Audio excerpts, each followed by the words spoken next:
네, 9월 26일 수요일 출발 증시와이드 2부 순서 이어가겠습니다. 저희 프로그램 KT 올레 IPTV로 함께 시청하실 수 있습니다.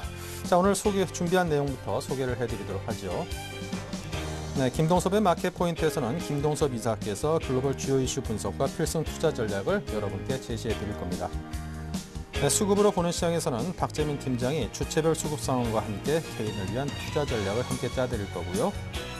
이슈 정복하기에서는 최호선 과장이 유력 정치인 및 정치 이슈와 관련된 이른바 정치 테마주죠. 그 흐름과 문제점을 분석하고 명암이 엇갈리고 있는 국내 조선 빅3의 올해 수주 현황을 살펴드립니다. 김재현의 키포인트에서는 오전장 정리와 여러분께 효과적인 오후장 전략을 함께 세워드리겠습니다.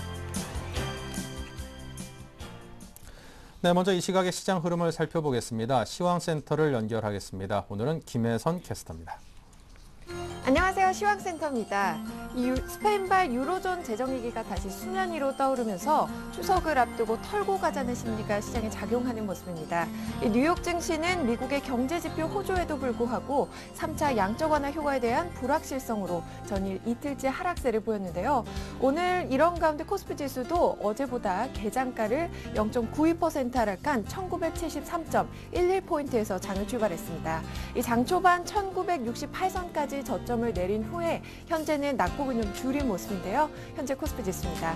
전거래일보다 0.4% 하락한 1983.51포인트에서 거래가 진행 중입니다. 현재 코스피 시장에서는 개인이 사고 있고요. 외국인과 기관은 동반 매도하고 있습니다. 현재 개장 후 외국인은 선물에서 매도세를 강하게 보였는데요. 현재는 좀 주춤하면서 1000계약이 넘는 매도세를 보이고 있습니다. 현재 기관은 600억 원 넘는 매물이 출회가 되고 있고요. 외국인 역시 179억 원의 매도 우위 보이고 있습니다. 이어서 코스닥 지수 확인해 보겠습니다. 코스닥 지수는 장중 상승 반전에 성공한 모습입니다. 오늘 개장가 0.38포인트 하락한 520.95포인트에서 시작한 코스닥 지수는요. 이틀 연속 하락세를 보이다가 장 초반에 520선도 위태로워 보였지만 이 기관이 매수 우위로 포지션을 잡고 외국인도 점차 매수폭을 늘리면서 꼬리를 위쪽으로 올리는 모습입니다. 현재 코스닥 지수는요. 전거래일보다 0.58% 상승한 525.98포인트에서 거래가 진행 중입니다. 현재 코스닥 시장에서는 장초반 팔자를 외치던 기관이 현재 매수 우위로 전환을 했고요. 기관을 통해서 소폭의 매수량 그리고 외국인은 91억 원의 매수 우위 보이고 있습니다. 이어서 환율 흐름 살펴보도록 하겠습니다.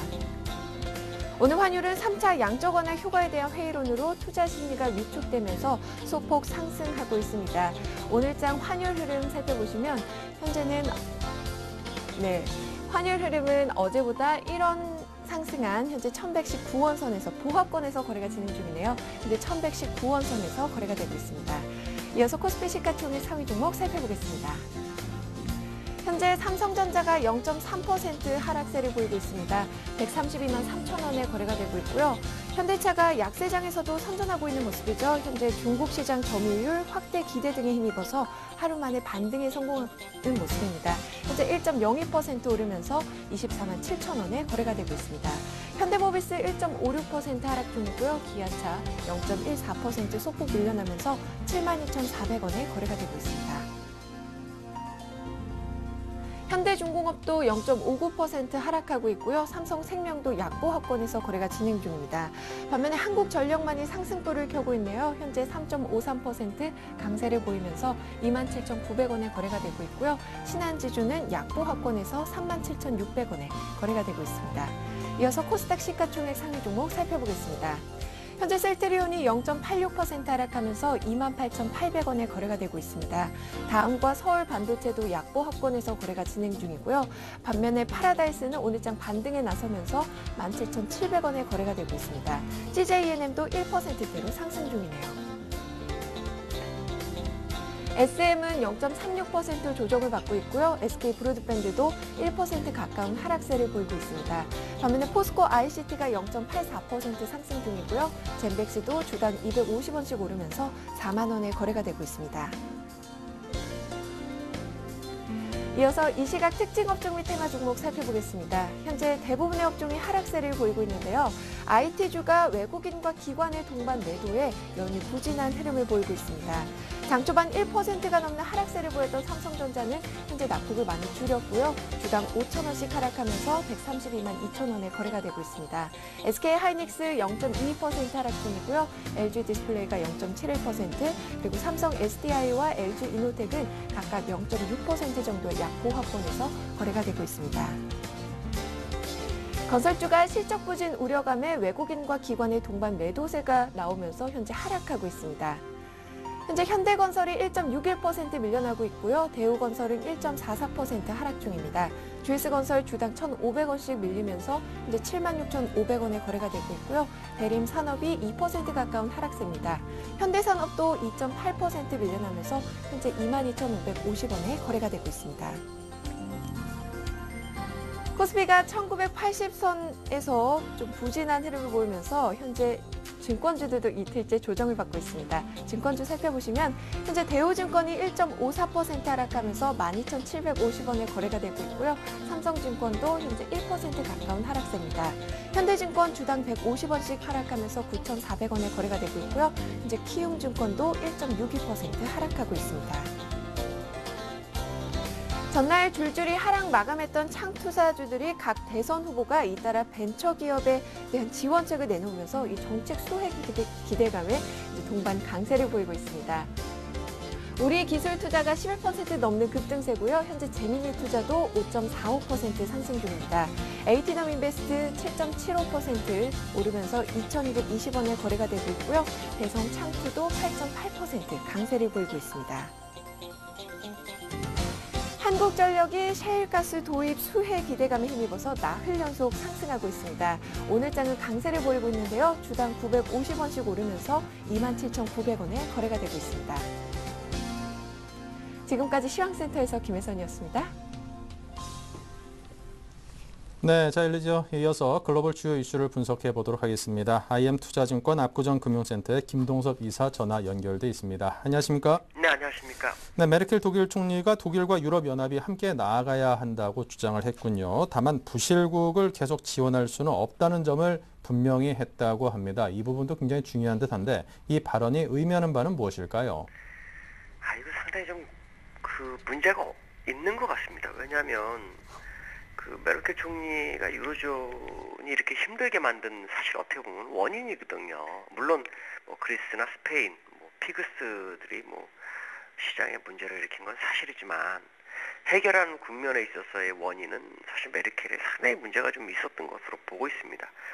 그 이후에 이제 22 유럽 중앙은에서 여러 가지 방법, LTR로도 1차, 2차 풀어주고 금리도 0.5%까지 하락시키고 또 22 국채 매입에 대해서 무제한적으로 매입하겠다 그랬을 때 정부 지지한다 이렇게 합니다. 근데 이제 여기서 22가 국채 매입을 무제한으로 매수하는 것까지 좋은데 문제는 뭐냐면 부실국에서 추가 지원이 없다라는 의미에 이렇게 얘기를 했습니다. 이게 이제 문제가 뭐냐면 아무리 국채 매입을 해준다 할지라도 지금 그리스 같은 경우에는 국채 발행이 아주 되게 소규모됩니다. 물론 스페인은 되고 있죠. 그렇다고 해서 한 번에 많은 돈, 예를 들어서 그리스에 필요한 것이 3,500억 유로가 되고요. 스페인도 한 7,600억 유로 정도가 되는데 이걸 국채 발행으로 다 하겠냐는 거죠. 이게 말이 안 되는 거거든요. 근데 이거를 부실국에도 추가 지원이 없다 그러면 그리스 보고 디폴트 하라는 얘기하고 똑같은 건데 어떻게 보면 지금 현재에 있는 상황에서 모든 걸 해결해라 이런 것일 수도 있겠죠. 그렇다면 사실 그리스 같은 경우에는 110억 유로가 지금 필요한데 이거에 그리스 정부가 쓸 돈이 아니라 그걸 다시 이자로 나갈 돈이거든요. 채권 국가인 독일이나 프랑스는 그걸 버리겠다는 얘기인지 대체 알 수가 없는 내용입니다. 근데 부실국에 추가 지원이 없다. 이것 때문에 어저께 미국장이 빠진 겁니다. 많은 분들은 QE3 적절하지 않고 이거에 대한 얘기가 나왔다 생각하는데 천만의 말씀이고요. 미국장이 흔들리기 시작한 자리가 정확히 1시입니다. 1시 시점에 나온 게 바로 이 뉴스입니다. 그러니까 유로존은 장이 끝난 다음에 이 뉴스가 나오면서 미국장을 많이 흔들었다라고 보시면 되겠고 이것은 메르켈이 뭔가 잘못 판단하고 있는 것 같고요. 조만간 메르켈이 이거를 결정을 해야 될 것 같습니다. 이번에 25일이죠. 25일, 26일 요 시점에 그 메르켈이 마리오 드라기 총재하고 만납니다. 여기서 이제 어떤 얘기가 나올지를 봐야 되고요. 또 하나는 그 다음 날 많은 게 IMF 라가르도 총재하고 만나는데요. 이 부실국에 대한 추가 지원이 없다. 이게 의미하는 바가 굉장히 클 수 있다라는 거. 무슨 말이냐면 그리스가 디폴트를 당해야 된다는 얘기하고 똑같은 거고요. 스페인이 구제금융 신청하지 말아야 한다는 얘기하고 똑같은 겁니다. 구제금융 신청을 해야 됩니다, 지금. 그래야지만이 재정 건전성을 빨리 만들 수 있는데 그렇지 못하면 스페인으로 인해서 문제가 됩니다. 사실 스페인도 이번에 찬스를 놓쳤죠. 시장이 굉장히 어렵고 자기들이 지금 더 이상 국채 발행이 어려울 때 바로 구제금융 신청했다면 이런 문제가 없는데 국채 발행이 어느 정도 되고 시장이 좀 돌아가는 것 같으니까 약간 뒷짐진 것이 문제가 된 게 스페인에서 국민들이 지금 데모를 하고 있고요. 폭동을 하려고 하는 그런 시위가 상당히 좀 크게 나타나고 있고 또 독일도 요즘 국채 발행이 잘 되는데 왜 갑자기 구제금융을 하겠냐라는 식으로 해서 스페인의 갈 길을 막아버리고 이런 상황이 발생을 했거든요. 어떻게 보면 스페인도 잘못한 거죠. 그렇지만 메르켈의 부실국에 대한 추가 지원이 없다라는 것은 잘못됐다. 이것은 제2차 그 유로존 위기가 다시 올 거라는 것을 암시하는 그런 내용이다라고 보시면 될 것 같습니다. 그래서 메르켈이 이 마음을 바꾸는지를 봐야 될 것 같고요. 어차피 한 몇 개월 지나면 그 독일도 그 대선이 있습니다. 그때 메르켈이 바뀔 수도 있다는 생각한다면 어떻게 보면 자기의 부담을 떠안고 가고 싶지 않은 그런 마음을 표현한 것이 아닐까라는 생각을 하게 합니다. 어쨌든 지금 이 부분이 만약에 더욱 가시화된다면 유로존은 다시 한번 위기가 올 수 있다라는 생각을 해야 되겠고 그것이 진원지가 그리스의 디폴트나 아니면 유로존 탈퇴 아니면은 스페인이 구제금융을 신청하지 못함으로 해서 나타나는 10년물 국제금리의 7%대 급등 가능성도 열어두게 하는 그런 내용이다라고 보시면 될 것 같습니다. 네. 자, 그리고 필라델피아 연방은행 찰스 플로서 총재가 3차 양적 완화에 대해서 적절하지도 않았고 또 효과도 없다고 비난을 했군요. 자세한 내용 듣고 싶고요. 시장에 미칠 영향력은 어떤 것일까요? 필라델피아 연방은행 총재 플로서는 대표적인 매파, 그러니까 그 물가 안정에 목표를 두고 있으신 분인데요. 이분이 계속해서 반대를 했죠. 근데 이제 3차 양적 완화가 적절하지도 않고 효과가 없다 이런 얘기를 했는데 그 현재 고용시장 개선을 위해서 전통적인 통화 정책을 가지고서는 치유할 수 없다라는 게 이분이 이제 의미하는 바고요. 근데 이것 때문에 지금 시장이 하락했다고 생각하시는 분이 굉장히 많은데요. 저는 그렇게 생각하지 않습니다. 왜 그러냐면 FOMC 회의를 했을 때 투표권을 가지고 있는 연방은행 총재가 몇 명 안 되지 않습니다. 그 플러서 이분은 매파는 매파인데 죄송스럽게도 투표권이 없죠. 무슨 말이냐면 FOMC가 앞으로 4차 양적완을 해도 이분은 할 말을 이렇게 떠들 수밖에 없는 상황이지 이분이 시장을 좌지우지하지는 못합니다. FOMC에 지금 현재 그 구성된 그 의원들은 대부분 비둘기파입니다. 무슨 말이냐면 벤 버네트 의장이 원하면 언제든지 카드를 쓸 수 있는 상황이기 때문에 사실 이분이 언급한 거로 인해서 시장이 하락했다 이거는 뭔가 판단 미스가 서로 아닌가라고 보여지고 있고요. 제가 볼 때는 첫 번째 질문에서 메르켈 총리의 언급이 유로존을 다시 한번 불안 상태로 이끄는 그런 상황이었을 것이다 라고 보여지고 있고요. 이분은 예전부터 이분도 어떻게 보면 그 유로존 가서 긴축을 굉장히 중요하게 생각했고 이제 이분이 이제 언급한 것 중에 앞에서 말씀드린 것도 있었지만 그 저금리가 2015년 중반까지 가는 건 잘못된 거다. 인플레이션이 올라가게 되면은 금리는 올리는 게 마땅하다. 그러면 시기는 미리 정할 필요성 없다라는 얘기죠. 근데 제가 볼 땐 그건 맞습니다.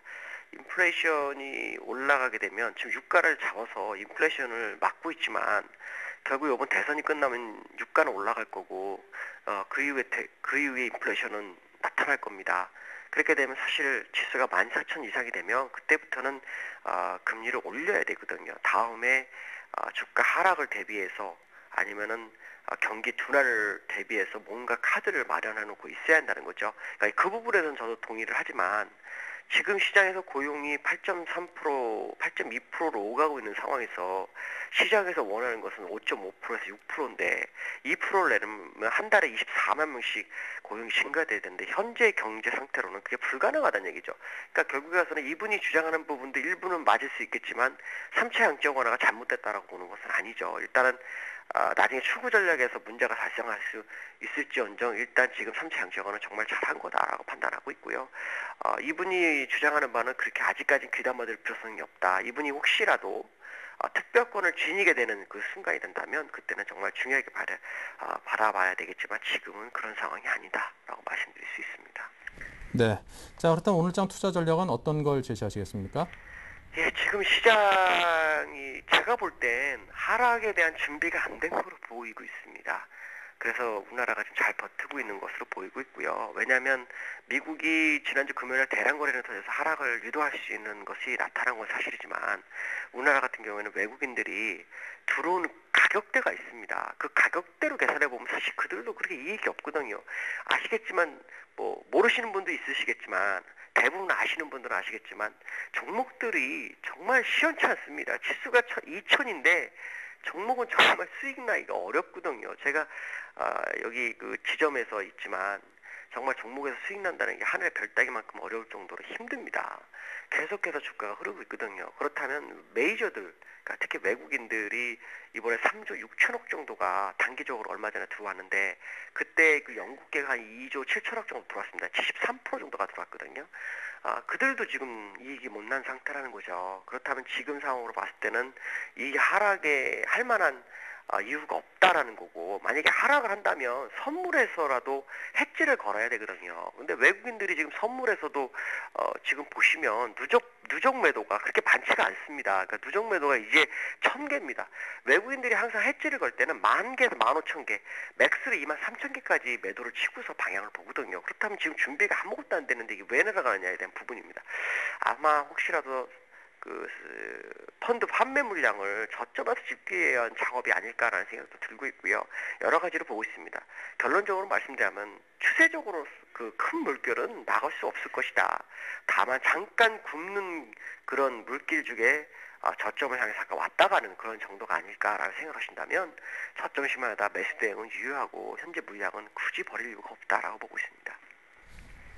네, 알겠습니다. 지금까지 IM투자증권의 김동섭 이사와 함께 오늘장 투자 전략을 함께 짜봤습니다. 감사합니다. 네, 감사합니다. 네, 이어서 신한금융투자 PWM 압구정센터의 박재민 PB팀장을 화상 연결합니다. 안녕하십니까? 네, 안녕하세요. 네, 자 먼저 코스피 코스닥 양시장의 흐름과 주체별 수급 상황부터 볼까요? 네, 일단 오늘 시장 개인이 좀 많이 사고 있습니다. 뭐 아침부터 783억 지금 현물 시장에서 사고 있고요. 코스닥은 어제 많이 샀는데 오늘은 파는 모습. 아무래도 거래소가 아침에 좀 급락을 하다 보니까 좀 많이 일단 그동안에 팔았던 물량을 다시 좀 잡는 모습을 보이고 있습니다. 외국인과 기관이 팔고 있는데 외국인은 시간이 흐를수록 좀 매수로 전환하고 있는 모습을 보이고 있고요. 기관 같은 경우에는 연기금이 3일째 지금 사는 모습인데 어쨌든 지금 국가 차익 물량, 결국 프로그램 물량이 오늘은 좀 압박을 하는 모습입니다. 국가 차익 물량이 지금 1,000억 정도가 나오고 있습니다. 근데 투신권이 그동안에 펀드 환매 물량 때문에 계속 내뱉던 거를 오늘은 사고 있다. 결국에 국가 물량을 투신, 기금, 보험 이런 쪽 다른 기관에서 받쳐주고 있고 베이시스가 좀 악화가 되다 보니까 선물로 많이 밀면서 결국엔 프로그램 물량이 오늘 지수를 누르는 모습이다. 다만 시장은 아침에 20포인트 넘게 빠졌다가 지금 7포인트 마이너스인데요. 상당히 많이 올라왔고요. 오늘 좀 낙폭이 좀 가대하지 않았나 아침에 일단 생각을 기본적으로 하고 있습니다. 그 이유는 결국은 미국 시장이 어저께 또 연중 최고점을 거의 찍고 종가 무렵에 좀 많이 빠지는 모습이었는데요. 그 이유는 뭐 QE3 결국 미국발 QE3 큰 힘을 받기보다는 뭐 우려감이 있다. 뭐 연준의 총재 한 명이 말해서 빠졌다고 하는데 말도 안 되는 소리고요. 사실 QE3를 뭐 시행하기 전부터 반대했던 그 연준 총재였는데 사실 뭐 투표권도 없었던 총재고 그냥 그런 발언 하나에 무너졌다. 사실 갖다 붙이기식이죠. 어떻게 보면은 그런 거에 상당히 요새 시장은 또 아무래도 미국 시장이 워낙 고점이다 보니까 조금 차익 매물이 나오다 보니까 그런 식의 해석이 나오는 게 아닌가 일단 생각을 하고 있습니다. 네. 자, 그렇다면 이제 양시장의 흐름과 주체별 수급 상황에 이어서 오늘 투자 주체별 속내도 복잡할 것 같습니다. 어떻습니까? 네, 일단 외국인은요, 오늘 뭐 현물 매수세가 적극적이지는 않지만, 일단 뭐 운수장비, 자동차 업종이라든지, 의료정비, 철강 업종, 그리고 금융 업종, 은행, 증권, 외국인이 소폭이나마 사고 있습니다. 최근에 외국인이 많이 파는 건 기관이 많이 샀던 음식료품업, 그리고, 아무래도 전기전자, 이런 업종을 사실 많이 던졌는데요.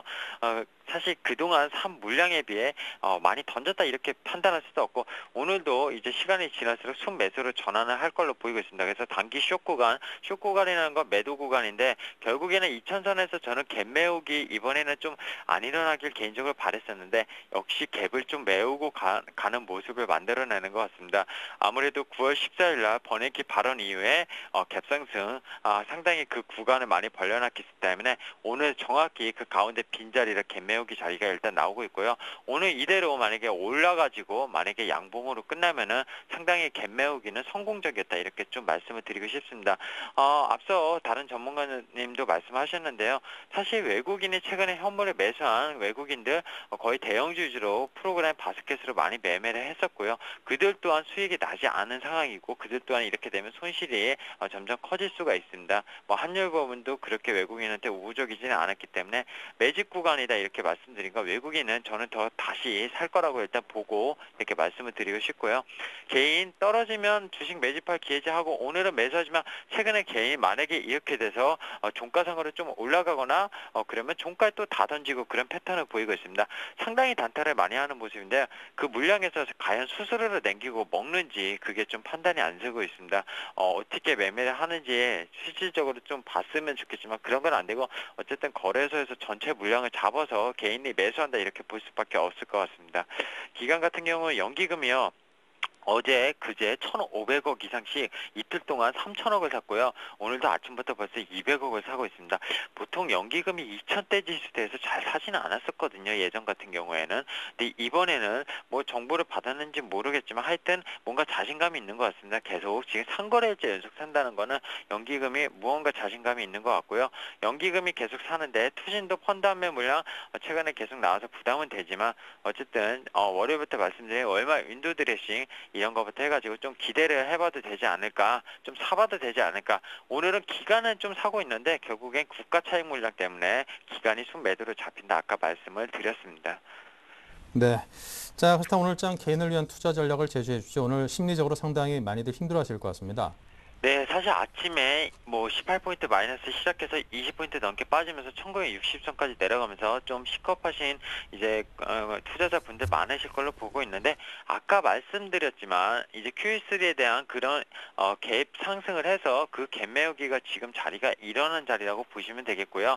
일봉상 코스피 차트를 보시면은 지금 20일 이동평균선 이 선이 1952포인트입니다. 거기에서 QE3가 나왔죠. 그러면서 2000을 회복을 했던 거고요. 이 선이 무너지지 않으면은 사실 뭐 그렇게 큰 문제는 안 된다고 보고 있습니다. 만약에 20일 이평선 여기 매물벽이 상당히 많고, 여기서도 외국인이 그날 이제 2000선 1990선에서 많이 매집을 했죠. 9월 14일 날. 그렇기 때문에 이 구간은 쉽게 무너질 구간은 기본적으로 아니라고 보고 있습니다. 충분히 갭 메우는 지수대 조정은 너무 겁먹지 마시고요. 글로벌 유동성은 아직 시작도 안 했다고 계속 말씀을 드렸습니다. 아무래도 중국의 추절 이후에 나올 거라고 보고 있는데요. 계속 말씀드리는데, 지금 중국이 어쨌든 유동성 공급 정책 이슈가 나오지 않기 때문에 추가적으로 계속 지수대가 좀 부담이 되고, 투신권의 펀드 한매 물량이라든지 저는 프로그램 물량이 지수를 압박하는 모습은 결국에 시장을 계속 좀 어렵게 만들고 있습니다. 그리고 3분기 실적 시즌이 추석 이후에 우리나라도 나타날 텐데 펀더멘트에 대한 부담도 사실 있는 것도 사실입니다. 하지만 어쨌든 펀더멘트가 유동성이라는 건 좀 개별적인 상황일 수 있고요.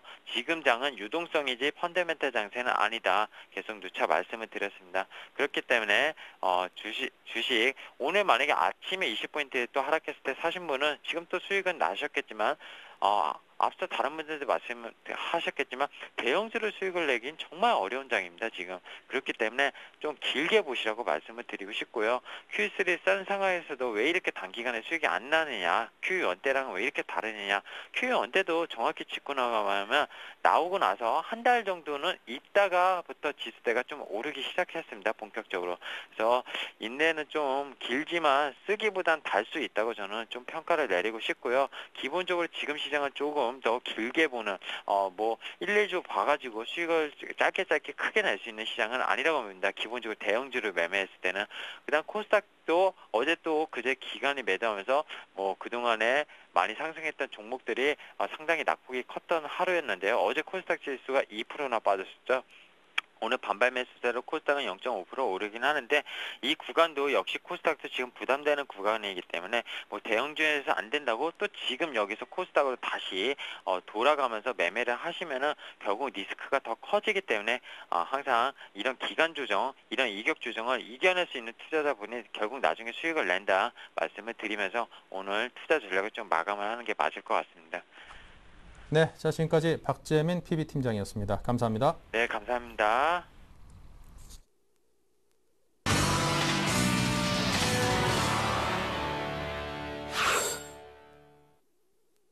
네, 계속해서 전문가들의 12자 투자 전략입니다. 네, 먼저 박성일 연구원이 지수 하락 시에는 대형주를 분할 매수해보자 했고요. 박소영 대리는 연기금의 매수 유입 종목에 주목하자, 정영훈 팀장 소폭 조정이 예상되고 저점 매수 전략을 제시했습니다. 최희용 대리는 조정 추세가 지속되니 리스크 관리에 철저하자고 했고요. 정재훈 실장은 한 템포 쉬어가는 구간 저가 매수가 유효하다고 했습니다. 관심 업종으로는요.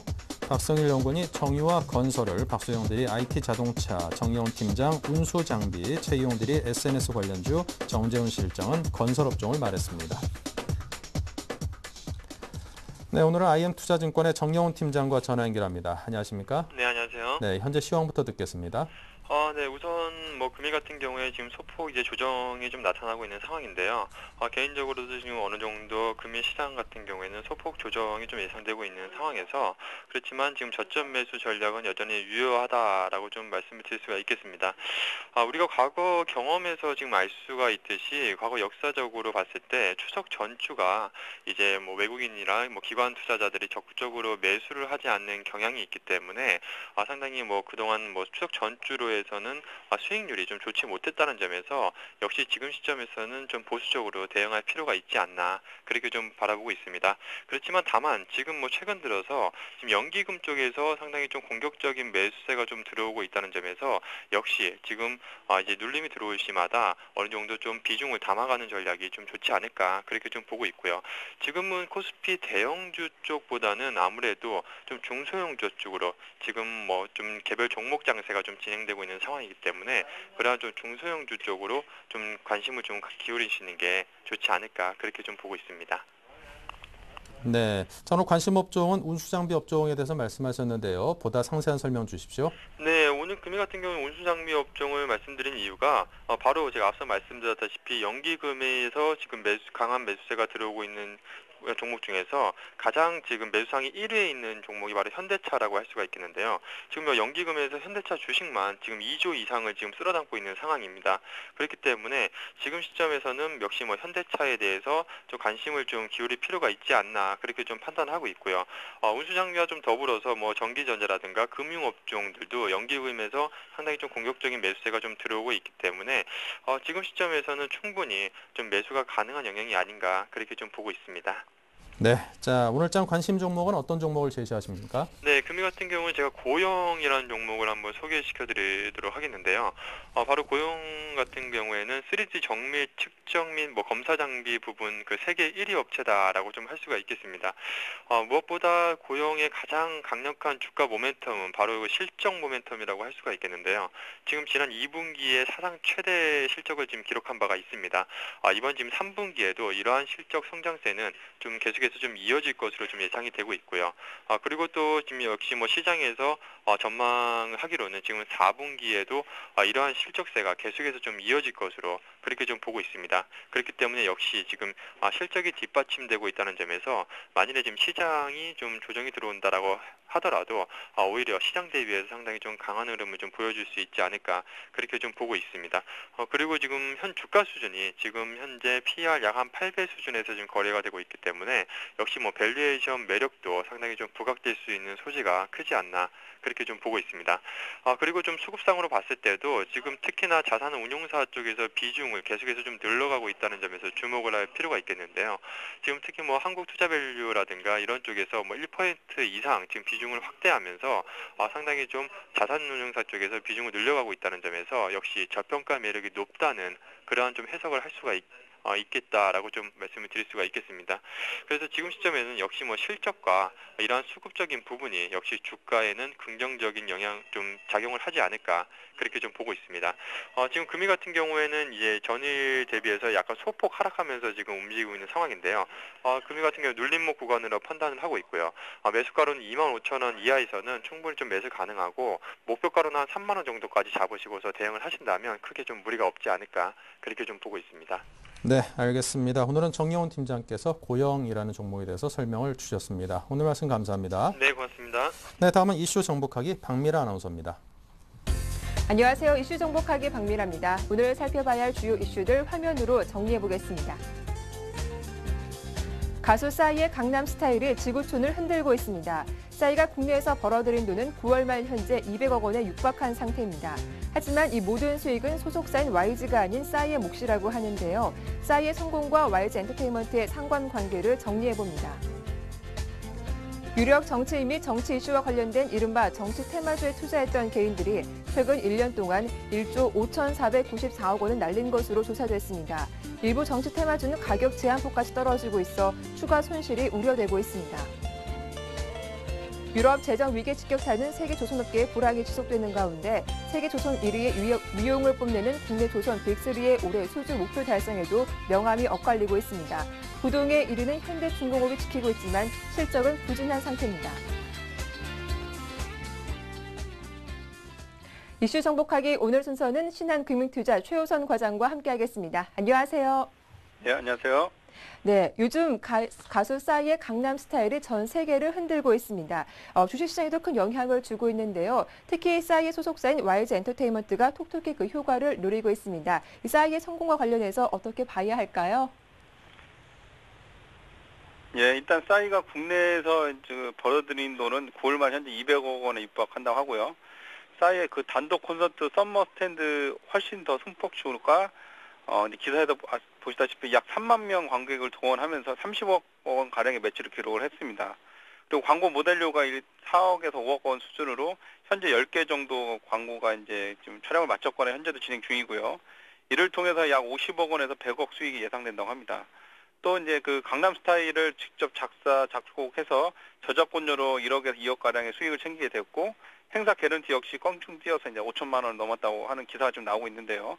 하지만 이 모든 수익이 대부분 YG가 아닌 싸이 몫이라고 하는데 2010년 YG의 싸이 영입은 YG가 이제 코스닥 상장을 위한 아티스트 인프라 확보 및 공연 등 수익 구조 다변화를 위해 단행이 됐었는데 그동안 이제 빅뱅이나 이제 2NE1에 집중됐던 그 투자 위험성을 YG가 이제 매출 구조를 다변화하기 위해서 싸이가 보완하는 차원에서 이제 영입을 했다고 보시면 될 것 같습니다. 그래서 따라서 이제 실제 계약서상 수익 배분율은 공개되지 않지만 그 싸이와 YG의 배분 비율은 싸이에게 절대적으로 없다는 게 일단은 그 시장에서 보는 관점이고요. 공연 및 CF 수익 역시 싸이가 대부분 가져가는 구조이며 저작권료 역시 싸이의 몫이라고 합니다. 그러니까 YG가 직접적인 그 수익을 기대할 수 있는 부분은 음반 및 음원 수익인데 YG가 이제 앨범 제작에 직접 투자한 까닭에 배분 비율이 그나마 높은 부분입니다. 현재까지 싸이의 싸이 6갑 앨범의 이제 음원 및 음반 수익이 10억 원 내로 전망이 되고요. 하지만 이제 YG가 투자한 앨범 제작비 역시 이 같은 수준으로 실제 앨범이나 음원을 팔아서 순이익을 기대하기 좀 어려운 구조입니다. 미국 진출 역시 마찬가지인데요. 싸이는 미국에서 스코터 브라운 그 유니버셜과 이제 전속 계약을 맺은 상태로 미국 활동의 수익은 YG와 일단 거의 무관하다고 보고 있습니다. 실제로 YG의 마케팅 홍보 전략인 앨범 제작 역량으로 싸이가 대박을 낸 것은 아니기 때문에 이 같은 수익 구조는 어쩌면 당연한 결과인데요. YG가 싸이 효과를 기대하는 부분은 사실상 이제 주식 효과인데 25일 그 YG 엔터테인먼트의 이제 그 주식은 25일 오후 2시 현재 이제 84,500원을 갔다가 9만 원대까지 올라갔다 지금 현재 8만 원 6천 원에서 왔다 갔다 하고 있고요.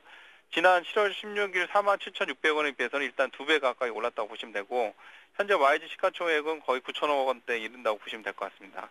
YG 엔터테인먼트와 싸이 효과에 의해서 시가총액이 어제 기준 한때 1조를 넘었는데요.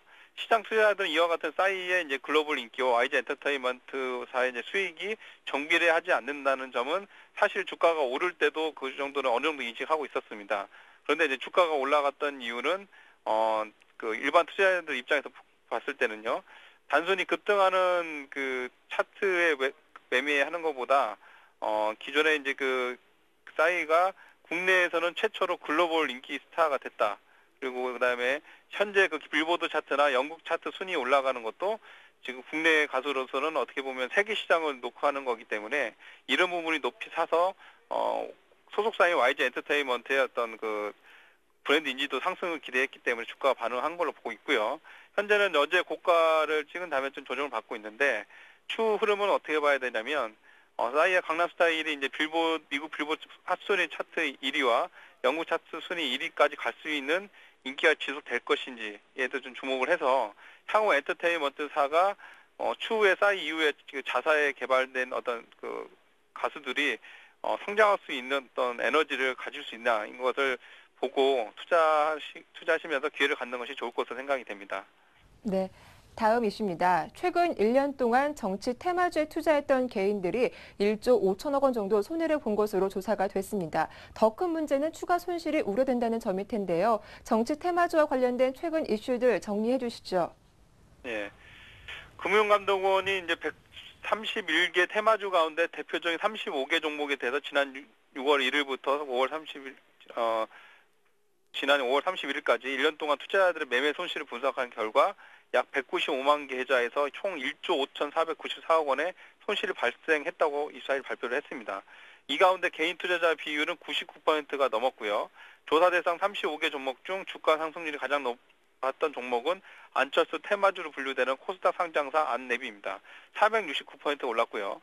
안랩에 투자했다가 손실을 본 계좌 수는 18만 7,550개였습니다. 총 손실 금액은 2,640억 원에 좀 달하고요. 이 기간 중 한 개인 투자자는 안랩에 투자했다가 18억 원을 이렇게 손해봤다고도 했습니다. 투자자는 또 다른 그 정치 테마주에 투자했다가 그 26억 원을 잃다고 좀 나오긴 했는데요. 작전 세력을 따라서 이제 뒤늦게 고점에서 매수를 했다가 주가가 떨어지자 손절매를 하는 식의 투자를 이제 반복하다가 큰 손해를 본 것으로 조사가 되었습니다. 35개 종목은 1년 동안 평균 93% 올랐고요. 이에 대해서 이제 그 하운수 금감원 테마주 특별조사반장의 얘기가 좀 와닿는데요. 주가가 전체적으로 오른 만큼 이익을 본 투자자가 숫자상으로는 더 많을 것이지만 이익을 본 투자자들의 절반 정도는 작전 세력이나 대주주들이고 손실을 본 투자자들은 대부분 개인으로 추정된다고 말했습니다. 새로 떠오르는 테마주도 사정은 좀 비슷하고요. 지난 6월 1일 이후 이제 경제민주화 일자리 정책 등 관련 주란 이유로 정치 테마주로 꼽힌 16개 종목은 지난 11일까지 평균 172% 올랐고요. 현재 그렇지만 21만 계좌에서 670억 원의 매매 손실을 본 것으로 나타났습니다. 이 같은 상황을 좀 종합 좀 보면 한국에서 대통령의 자리가 의미하는 것은 이제 주시장에서 일단 돈의 가치, 그러니까 돈의 힘으로 보이는 그 주가 상승으로 좀 보여지고 있는데요.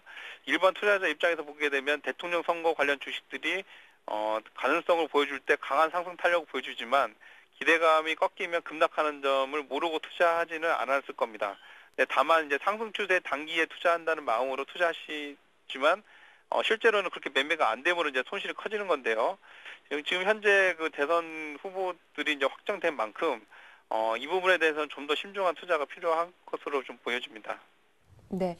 끝으로 유럽에서 시작된 재정 위기로 세계 조선업계 불황이 장기화되고 있습니다. 그 가운데 국내 조선 빅3 수주에도 명암이 엇갈린다고 하죠. 어느 기업이 얼만큼 선방하고 있습니까? 예, 미국 그 금융위기가 발생한 지 벌써 이제 5년 정도 돼가고 있습니다. 글로벌 금융위기는 아직 현재 진행형인데요. 그중 글로벌 경기와 선박금융의 직접적인 영향을 받은 그 조선업도 2000년 이후에 그 호황에서 지금 계속 침체가 좀 지속되고 있다고 볼 수가 있습니다. 이런 가운데 24일 조선업계에 따르면 대우조선해양이 올해 목표 수주 금액의 71%를 달성하면서 순항하고 있는 반면 부동의 1위인 현대중공업은 목표 수주의 34%에 그쳤습니다. 삼성중공업도 57%로 그나마 선방중이라는 평가가 있는데요. 구체적으로 좀 살펴보면 대우조선해양이 현재까지 약 78억 3천만 달러를 수주를 했습니다. 이는 이제 올해 목표 수주 금액이 110억 달러의 71%에 해당하는 수치고요. 업계에서는 대우조선해양이 올해 벌크선, 원유 운반선 등의 단순 선박보다 부유식 원유 생산 저장 하역 설비, 그러니까 FPSO, 반잠수식 시추선, LNG 운반선 등 높은 기술력을 요구하는 고부가 가치선을 중심으로 수주를 집중한 것이 침체된 세계 조선 시장에서 선전할 수 있었던 이유를 좀 꼽고 있습니다. 그래서 이제 증권가에서는 대우조선해양이 무난히 올해 수주 목표를 달성할 거로 좀 전망하고 있고요. 회사 측에서는 세계 조선 시장의 극심한 불황이 오랜 기간 지속되자 이제 향후 수주 전망에 대해서 일단 신중한 입장을 나타내고 있습니다. 현대중공업도 올 3분기까지 세계 조선 업체 1위의 위상을 아직 보여주지 못하고 있는데요. 주가 역시 좀 약한 흐름을 보이고 있습니다. 올해 수주 목표는 240억 달러지만 지금 현재는 약 82억 4천만 달러에 그치고 있고요. 그런데 현대중공업 측에 따르면 이제 나이지리아 에지나 부유식 원유 재생 생산 저장 하역 장비, 그러니까 고부가 가치가로 볼 수 있는 FPSO 등 이 대형 6 해상 플랜트 프로젝트 수주들이 올 하반기 예정되고 있어서 올 목표 달성을 긍정적으로 좀 보고 있다고 합니다. 삼성중공업 역시 이제 올해 목표 125억 달러의 57%인 71억 달러 수주를 했는데요. 이 이제 올해 수주 목표 절반 가량을 한 상태입니다. 그래서 삼성중공업 같은 경우는 이제 목표 달성에 긍정적인 평가를 하고 있고 특히 드릴십 위승 중심으로 수주를 집중한다는 방침입니다. 실제 그 삼성중공업은 올해 그 전 세계 발주된 드릴십 25척 중에 7척을 수주할 정도로 드릴십 분야에서 높은 경쟁력을 인정받고 있고요. 또한 현재까지 전 세계 발주된 드릴십 총 126척 중에 55척을 수주해서 시장 점유율을 44% 기록하고 있습니다. 전주 이제 수요일에 중국 조선업계 이제 저조한 수주 현황 및 구조조정 현황에 대해서 좀 말씀을 드렸는데요. 높은 기술력을 보유하고 고부가 가치 선박 및 플랜트 부분 강점을 가진 국내 조선업계가 저가 경쟁의 강점을 가진 중국 업체 추격을 오히려 이런 극심한 조선업 침체에서 일정 부분 따를 수 있다는 점이 향후 조선업을 좀 긍정적으로 보는 시각이 좀 나오고 있습니다. 그래서 이제 일반 투자자들 입장에서 보게 되면 당초 우려했던 중국 조선업의 맹추격을 글로벌 경기 불황이 반도체 전쟁에서 볼 수 있듯이 세계 1등인 국내 조선업의 위치를 확고히 할 수 있는 기회가 될 수 있다는 점을 좀 주목하셔야 할 것 같고요. 이런 점을 감안해서 경기 변동에 따른 주가 변동에서 조선업을 투자하시는데 고민하시는 것이 좋을 것으로 생각이 됩니다. 네, 지금까지 최우선 과장과 함께했습니다. 도움 말씀 고맙습니다. 예, 감사합니다. 이슈 정보카기 박미라였습니다.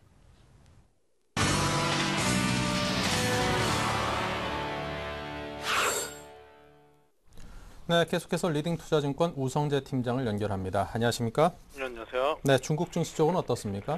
예, 오늘 중국 증시 시장에서의 강보합권에 출발했습니다. 2000선 부근에서의 계속적인 매수가 유입되고 있지만 큰 폭의 매수가 유입되지 않고 있는 상황인데요. 결국 상하이 종합주가지수 2000선에서의 강한 지지 라인을 계속적으로 형성하고 있는 만큼 2000선에서의 계속적인 지지는 가능할 것으로 보이고 있습니다.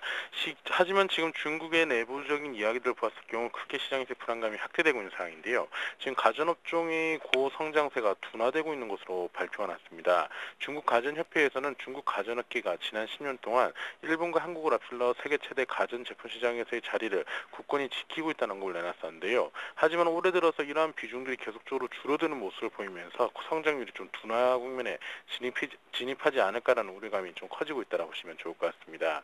지금 3분기에 중국계 기업들의 실적들 큰 폭으로 악화되는 것으로 발표가 났습니다. 9월 24일까지 상해 심천 양 증시에 상장되어 있는 총 965개 상장 기업 가운데 489개 업체가 3분기 실적이 감소하거나 적자를 기록할 것이라는 전망을 내놨었는데요. 결국 이런 적자 기업들이 확대되는 모습을 보이면서 중국 경제 펀더멘털에 대한 부담감들이 시장에서 반영되고 있다고 보시면 좋을 것 같습니다. 지금 특히 부동산 규제 그리고 자동차 판매 감소 등으로 인한 철강 업종들의 감소세가 눈에 띄는 적자 폭이 확대되고 있는 것이 눈에 띄고 있는 가운데 이러한 정부의 규제가 시장에서 큰 부담을 주고 있다고 보시면 좋을 것 같습니다. 지금 자동차 판매량 또한 둔화세로 진입하는 모습을 보이면서 올해 전년 동기 대비 4.1% 증가에 그치는 모습을 보이면서 시장이 성장세가 둔화되고 있는 것이 눈에 띄는 모습입니다. 결국 업종별로 대부분의 업종들이 적자나 순이익이 감소하는 모습을 보이고 있는 가운데 이러한 둔화되는 업종들 계속적으로 늘어날 것으로 보이고 있는 만큼 중국 경제에 대한 부담감들이 나타나고 있다고 보시면 좋을 것 같습니다. 하지만 시장에서의 계속적인 매수세가 부진한 모습을 보이고 있지만 매도 물량 또한 크게 나타나지 않을 것으로 보이고 있는데요. 2008년 이후 2000선이 깨진 적이 없었던 만큼 2000선에서의 강한 지지는 이어져 나갈 것으로 보이는 가운데 시장에서의 상승 모멘텀 부재 속에서 계속적인 혼조 장세 움직임이 이어져 나간다고 보시면 좋을 것 같습니다. 네, 자 지금까지 중국 쪽 소식 우성재 팀장과 함께했습니다. 감사합니다. 네, 고맙습니다.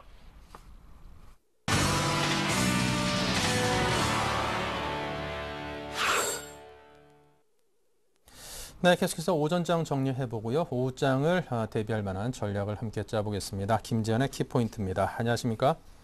예, 안녕하십니까? 네, 먼저 한마디로 오늘 장을 표현을 해주시기 바랍니다. 예, 오늘 키워드 실적이라고 잡아봤습니다. 어제 중소형주 펀드 환매 기산일과 차익 실현성 물량 출회로 큰 폭의 하락을 겪은 후에 오늘 다시 그 종목들의 매수가 좀 들어오고 있습니다. 근거로는 실적이 되는 종목들이기 때문에 차익 실현 후 빠진 주가는 상당히 좀 매력적으로 보이기 때문입니다. 결국 실적이 좋지 않은 대부분의 상황에서 실적이 나오는 주식은 그만큼 더 희소성을 띠고요. 더욱 폭발적인 상승을 보일 수가 있습니다. 오늘의 경우 여실히 위와 같은 논리를 좀 입증하고 있습니다. 3분기 실적 시즌이 다가오고 있습니다. 이제는 낙폭과대 밸류에선 매력도보다는 비싸도 실적이 좀 나오는 주식에 집중을 하셔야 될 때입니다. 네, 자 오후장 전략을 하나하나 키워드로 분석해 보도록 하죠. 네, 일단 중소형주의 흐름을 한번 짚어볼 필요가 있습니다. 앞서 말씀드린 바와 같이 오늘 중소형주 어제 하락분을 모두 채우진 못했지만 그래도 실적이 나오는 종목들에 한해서 매수가 들어오고 있습니다. 어제 낙폭이 좀 과한 부분도 있겠고요. 다시금 매수를 하려 해도 실적이 나오는 종목의 수가 많지 않기 때문에 다른 종목으로 매기가 퍼져나가지 못하고 있습니다. 일단 어제 큰 하락으로 당분간 그 하락폭을 메꾸기로 장은 좀 진행될 것이고요. 결국 3분기 실적 시즌에는 전고점을 뚫고 상승할 가능성이 높아 보이겠습니다. 어제도 말씀을 드렸지만 어제 하락을 매수 기회로 활용하신 분에게는 기회가 되었던 하루였고요. 지금 중소형주의 흐름은 그래도 어제 낙폭이 과대했던 부분을 빼고서는 크게 흐름이 바뀌지 않았다고 보여집니다. 두 번째로 이제 큰 흐름이 바뀐 것이 없다는 제목을 달아봤습니다. 기관의 매도세를 받아줄 외인의 매수가 없으니까 시장은 조금씩 하락을 하고 있습니다. 어느새 2,000을 넘었던 지수는 다시금 1,900대 후반으로 지수가 내려왔고요. 조금씩 좀 지루하게 빠지는 장이라 매수 기회로 활용하기도 손절을 치기에도 상당히 애매한 수준입니다. 큰 장이 쉬는 사이 여러 테마들이 돌아가면서 상승과 하락을 좀 반복하고 있습니다. Q3 발표 후 사실 큰 흐름이 바뀐 것은 아무것도 없습니다. 모든 매매에는 좀 타당한 근거가 있어야 됩니다. 절대로 기분에 휘말리거나 감정을 개입해서는 긴 승부에서 성공을 할 수가 없습니다. 아직까지 큰 흐름이 바뀐 것이 없으니 일단 외인과 같이 기다리는 마음으로 포트를 좀 실적주 위주로 재정비해서 다음 흐름을 준비하셔야 될 때입니다. 세 번째로 시장이 좀 불안한 틈을 타서 강력하게 형성된 테마 중에 셰일가스를 좀 주목할 필요가 있습니다. 시장이 불안할 때는 특히나 강력한 테마가 형성되곤 합니다. 그 중에 하나가 셰일가스 테마인데요. 미래 성장성과 기존 화석에너지 고갈로 인해서 큰 관심을 받고 있습니다. 그래서 최근에 급등에도 불구하고 지속적으로 거래량을 동반한 아주 우수한 상승을 보여주고 있습니다. 관련주로는 한국가스공사, DK락, 웰크론한텍 등이 있고요. 아마도 당분간 시장이 흔들린다 치더라도 이들 테마는 상승할 것으로 예상이 되고 있습니다. 네, 자 그렇다면 오후장 관심 종목은 어떤 종목을 드시겠습니까? 예, 실적이 굉장히 좋은 기업이기 때문에 한 번 더 소개를 해드리겠습니다. 아이마켓 코리아고요. 소모성 자재 구매 대행 업체인 아이마켓 코리아는 지난 2분기 5,280억 원의 매출과 145억 원의 영업이익을 올렸습니다. 전년 동기보다 각각 13.9%, 19% 증가한 수치입니다. 2분기 실적 호조 외에 하반기 실적 성장이 더욱 두드러질 것이란 기대감 역시 상당합니다. 3분기에는 올해 삼성그룹의 보장 물량 1조 8천억 중에서 상반기 발주되지 못한 주문이 집중돼 있어서 어닝 서프라이즈 수준의 실적이 예상되고 있습니다. 올해 전체 매출은 작년보다 31.4% 늘어난 2조 2,210억 원, 영업이익은 36.4% 증가한 580억 원으로 이를 것으로 전망이 됩니다. 현재 3분기 상장사의 71%의 기업들이 17% 이상 예상 실적이 하향 조정되었습니다. 그런 가운데 3분기까지 실적 보장받을 수 있는 몇 안 되는 종목으로서 3분기 실적 발표까지 지속적인 매수가 가능한 종목을 추천을 드리겠습니다. 일단 차트상으로 고점을 형성한 뒤에 한동안 좀 행보를 보이고 있고요. 지금 장 상황이 좋지 않음에도 하나도 빠지고 있지 않으면 조만간 좀 급등 차트가 나올 수 있음을 예고를 하고 있습니다. 매수가는 28,000원, 목표가는 32,000원, 손절가는 26,000원 제시하겠습니다. 네, 자 이렇게 오늘 김재현 차장께서 아이마켓 코리아에 대해서 설명을 해주셨습니다. 감사합니다. 감사합니다. 네. 자, 잠시 11시부터는 또 종목 퀴즈 서비스 시간에 여러분께서 궁금해하시는 종목들에 대한 답을 드리고자 많은 전문가분들이 대기를 하고 있습니다. 상담 신청하실 분은요. 무료 문자 013-3366-0110 전화 02-3153-2610으로 주시면 가능합니다. 저희 블로그에도 관심 꾸준히 주시기 바라고요. 오늘 출발 증시와이드 1, 2부 여기서 모두 마칩니다. 감사합니다.